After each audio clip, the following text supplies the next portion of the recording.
Hi guys. आज हम NCERT छठी कक्षा की एनसीईआरटी का दूसरा अध्याय के नोट्स बनाने वाले हैं। इस चैनल पर सभी एनसीईआरटी और स्टैंडर्ड बुक के नोट्स अपलोड कर दिए जाएंगे।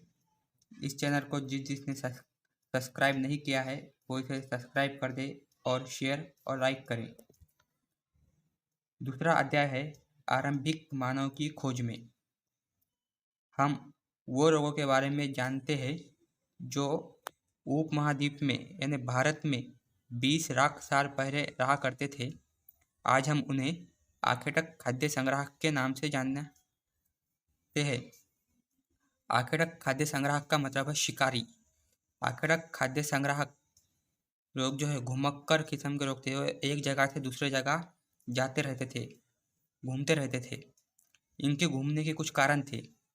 सबसे पहला कारण ये था कि अगर वे एक जगह पर ज़्यादा दिनों तक रहते तो आसपास के पौधे, फलों और जानवरों को खाकर समाप्त कर देते थे। इस कारण वो दूसरे जगह जाते थे। जानवरों का शिकार करते एक जगह से दूसरे जगह जाना पड़ता था। तीसरा कारण, पेड़ों और पौधों में फल फूल अलग अलग मौसम में आते हैं। वो मौसम के अनुसार एक जगह से दूसरे जगह जाते थे। पानी की तलाश में भी, पानी की खोज में भी एक जगह से दूसरे जगह जाते थे। अब आते हैं उनके पत्थर के जो उपकरण थे वो क्या थे। जब वो पत्थर के उपकरण बनाते थे तो उन्हें अच्छे पत्थर की ज़रूरत गिरती थी। तो पत्थर की तलाश में भी एक जगह से दूसरे जगह जाते थे। जहाँ पर पत्थर उपलब्ध है, जहाँ पर पत्थर ज़्यादा है, अच्छे पत्थर है, उस जगह पर जाकर बच जाते थे। गाइस, इसमें एक नोट है, वो भी देख लीजिए। पुरास्तर उस स्थान को कहते हैं जहाँ औजार, बर्तन और इमारतें जैसी वस्तुओं के अवशेष मिलते हैं।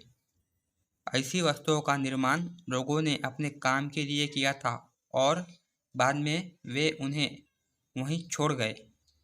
जमीन के ऊपर, अंदर, कभी कभी समुद्र और नदी में भी पाए जाते हैं। अब आते हैं पाषाण उपकरण के बारे में। जब वो पाषाण उपकरण यानी पत्थर से जो वो बनाते थे हथियार, औजार, उसकी टेक्निक क्या थी, वो किस तरीके से बनाते थे। सबसे पहला तो था पत्थर से पत्थर को टकराना। आघात करने वाले पत्थर से दूसरे पत्थर पर तब तक शक्ल निकाले जाते थे जब तक कि वो एक अच्छे से आकार में ना आ जाए या उपकरण ना बन जाए। दूसरा था दबाव चक्र की टेक्निक या दबाव टेक्निक। इसमें जो था, इसमें क्रोड को एक स्थिर सतह पर टिकाया जाता था और इस क्रोड पर हड्डी या पत्थर रखकर उस पर हथौड़ी नुमा पत्थर से शक्ल या आकार निकाला जाता था। गाइस, आग की खोज, ये पीटी में पूछा जा सकता है। कुरनूर गुफा में राख के अवशेष मिले सबसे पहले। हमें ये प्रीलिम्स का क्वेश्चन हो सकता है, आपका प्रीलिम्स में ये पूछा जा सकता है। अब आते हैं नाम और तिथियां। जैसे कि आपको पता है इतिहास को हम आरंभिक काल, मध्यपाषाण काल, नवपाषाण काल में बांटते हैं। तो सबसे पहले आता है आरंभिक काल। इसे हम पुरापाषाण काल भी कहते हैं। पुरापाषाण प्राचीन और पत्थर से मिलकर बना है। यह जो पुरापाषाण इसे इसलिए कहते हैं, वो प्राचीन पत्थर का यूज ज़्यादा हुआ है इसमें, पत्थर की शुरुआत हो गई है, समझो। यह नाम पुरा स्तरों से प्राप्त पत्थर के औजारों के महत्व को बताता है।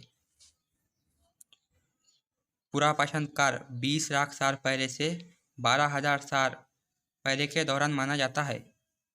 इस काल के 3 भागों में विभाजित किया जाता है। सबसे पहला है आरंभिक, 20 लाख पहले से तो 1200 साल पहले।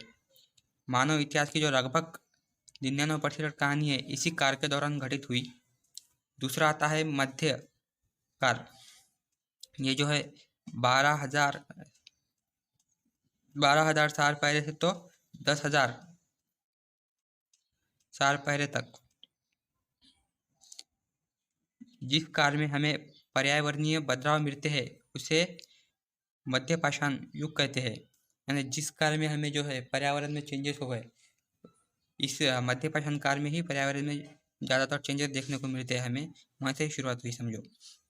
इस काल के पाषाण औजार आमतौर पर बहुत छोटे होते थे। इसे माइक्रोलिथ यानी लघु पाषाण कहा जाता था। साथ साथ पुरापाषाण युग वाले औजार भी इस दौरान में बनाए जाते रहे। अब आता है नवपाषाण काल या उत्तर पाषाण युग। इसकी शुरुआत जो है 10,000 साल पहले है। अभी फिलहाल इसे इतना ही, आगे हम इसे डीप में देखेंगे जब स्टैंडर्ड बुक के जो नोट्स कंप्लीट कराए जाएंगे या अपलोड कर दिए जाएंगे ना, तो जब नवपाषाण काल उत्तर पाषाण काल के बारे में हम देखेंगे।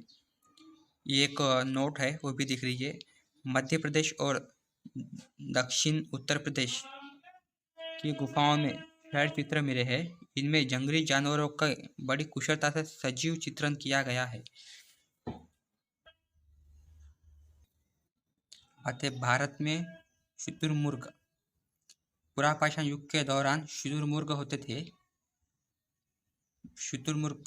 थे।